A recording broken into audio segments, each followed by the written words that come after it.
Hello YouTube, this is Let's Talk Horror and welcome back to another video. Okay guys, so in today's video we have some major Nightmare on Elm Street news to get to, and this is kind of a landmark video for this channel, as on this channel I have never made a Nightmare on Elm Street exclusive video. I've talked about it in different videos when paired with like Friday the 13th or Halloween or stuff like that, but I've never made a strictly Nightmare on Elm Street centric video. But that's going to change today, as we got some major news a couple of weeks ago first of all, and then a wild story and a wild update on the franchise just came out the other day. So I'm going to read the Bloody Disgusting article and talk about that. But let me explain why I've never gotten around to Nightmare on Elm Street. Because for as much as I respect the franchise and I respect the character of Freddy Krueger, I think he's awesome, I think he's terrifying, I completely understand why he is some people's ultimate horror icon, I didn't actually get to watching the full Nightmare on Elm Street franchise until like a decade ago when I was in my 20s. I didn't watch it as a child, I didn't watch it as like a teenager, so I don't have the same love and the same nostalgia for the franchise that I have for, say, Friday the 13th or Halloween or even, Chucky and Child's Play. While I certainly respect Freddy Krueger and like the franchise, having just watched it again recently with the announcement of the Paramount reboot coming, I don't have the same love or nostalgia for it that I do for those other franchises. But while it may never be as near and dear to my heart as Friday the 13th or Halloween, I can now say, having watched the franchise again over recently, I do genuinely really enjoy a good portion of this franchise. The highs of the Nightmare on Elm Street franchise are very high. So even though I'll definitely be more of a casual fan to some extent, hopefully you Fred heads will welcome me into your fandom, and hopefully this will not be the only video I'm talking about Nightmare on Elm Street here over the next few years, and it probably won't be.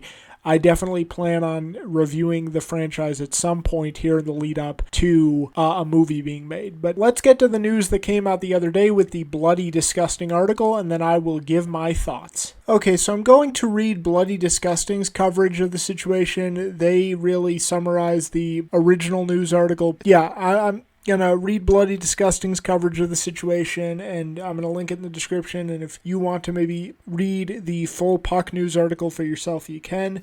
But okay, the title of the Bloody Disgusting article is Warner Brothers reportedly developing international Nightmare on Elm Street movie with Lee Cronin. And the article goes on to say, last November, Robert Englund had shared his thoughts on why there hasn't been any movement on the Nightmare on Elm Street franchise in the past 16 years.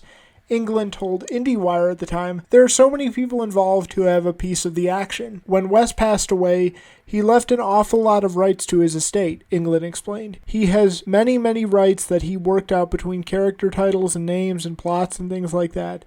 New Line Cinema obviously has a big hand in it, and much of that was surrendered to Ted Turner, then went to Warner Brothers, so Warner Brothers has a huge piece of it. We bring this up because Englund was spot on, and things have only gotten more interesting since he made those comments last year. We had recently learned that Paramount has joined forces with the Craven estate to make a new Nightmare on Elm Street movie based on Wes Craven's original screenplay for the original movie. But here's where things get really interesting. While the Craven estate has the domestic rights to Craven's original Elm Street screenplay, Warner Brothers and New Line actually retains the international rights to A Nightmare on Elm Street.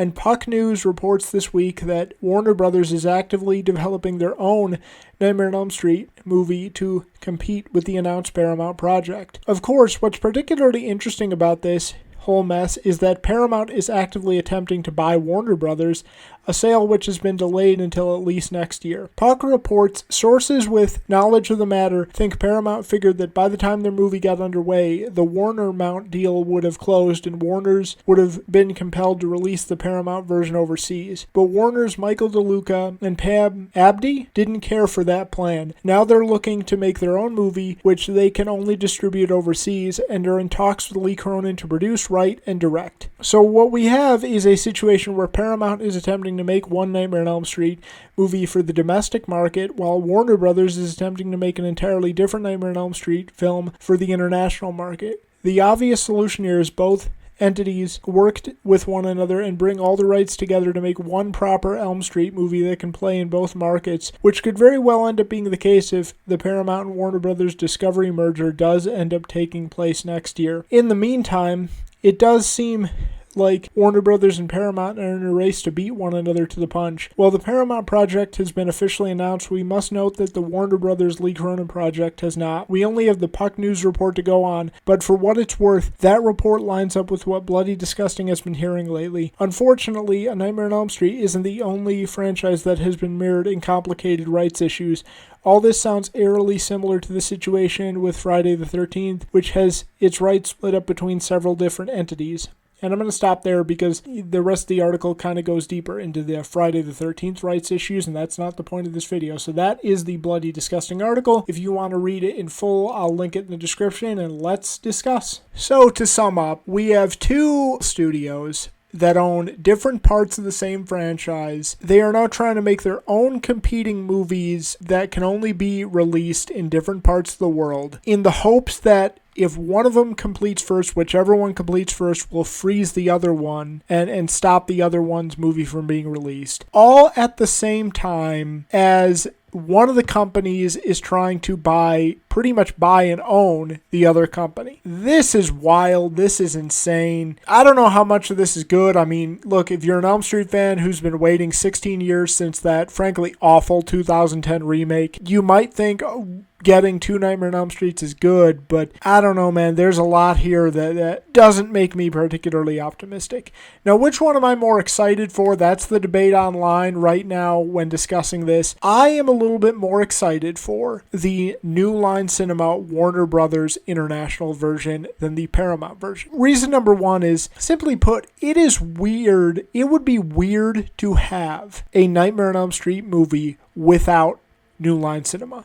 Those two things, that franchise and that studio, go together like peanut butter and jelly. It would be weird to sit down to watch a Nightmare on Elm Street movie and see Paramount's logo or any other logo other than New Line Cinema come up. I mean, New Line Cinema is the house that Freddy built. And yes, especially with a lot of the later sequels, they did not treat that franchise with the care and the respect it deserves. But still, those two things go together like peanut butter and jelly. So it's weird to me, or it would be weird to me, to see a Nightmare on Elm Street movie not from New Line. But the bigger reasons are this. One, it sounds like they are ahead of Paramount in this race. You know, they have a writer and director in Lee Cronin in place. I'm cautiously optimistic about that. Now, I'm cautiously optimistic about that because I did not care for Lee Cronin's version of The Mummy, frankly, at all, but I did really like his Evil Dead movie. I'm still cautiously optimistic about what he can bring to Nightmare on Elm Street. Wouldn't be my first choice, but I'm optimistic. The biggest thing to come out of this report that actually wasn't mentioned in that Bloody Disgusting article is that the Paramount Nightmare on Elm Street movie, because of the agreement with the Craven estate, is going to be a shot-for-shot remake, according to a source. That immediately just makes me have no excitement, if that is true, for whatever Paramount is planning. I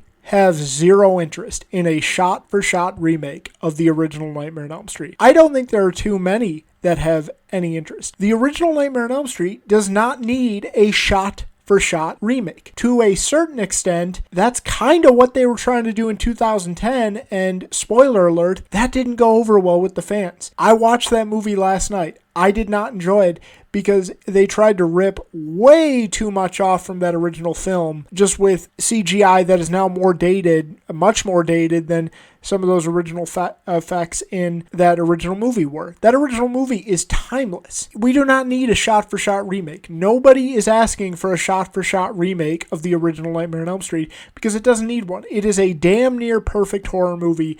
The only complaint I really have about it is the slightly disjointed ending. Everything, it's easily forgivable when factoring in everything else. I love that movie. It doesn't need a shot-for-shot remake. So if that really is the case, and I'm already seeing some sources come out and dispute that, hopefully that those sources are correct because I don't want a shot-for-shot remake. If that really is what Paramount has to do, I have zero interest in that. So yeah, just on those three things alone, I'm a little bit more excited for whatever New Line and Warner Brothers has planned. But even with them, like the fact that now these two companies are racing to beat each other just so they can, get leverage over the other one, that's not a good sign that whatever we do get, whether it's both movies, whether it's one movie, is going to actually be good. It seems like they've lost the whole vision of quality. It seems like both of these companies just want to get this out there so they can cash in, of course, and get leverage over the other one. And that's not a good sign for whatever we get being actually good or at least decent. The things we're hearing are ingredients for something that is just a rushed mess of a movie. So in other words, what a lot of those sequels, those later sequels in the Nightmare on Elm Street franchise were, and what that remake really was, in my opinion. So yeah, I'm sorry. I wish I could be more positive. This is a wild story. How much of it is true, I guess we'll come to find out. Sadly, there are a lot of red flags that whatever we do get is gonna end up being not very good. Hopefully I'm wrong on that, because guys, even though I'm not the biggest Nightmare on Elm Street guy, I want you hardcore Nightmare on Elm Street fans to, after a 16-year wait, sit down to something that is quality. Sit down to something that is good. You guys deserve it, and we as horror fans deserve it. This franchise deserves to come back in a big way with something that is at the very least decent, and in an ideal world, very good to great. So hopefully they get their shit together and realize what their priorities should be. But yeah, sadly, there are many red flags in this story that suggest whatever we do get is not going to be very good. But hopefully I'm wrong on that, and that's going to do it for me today, guys. And let me know in the comment section below, what do you think about this situation? Which version are you more excited for? Are you someone that wants a shot-for-shot remake of the original? I'd love to hear why you would want that, but I'm open-minded. But comment below and let me know your thoughts, and I will see you guys later. Okay, take care.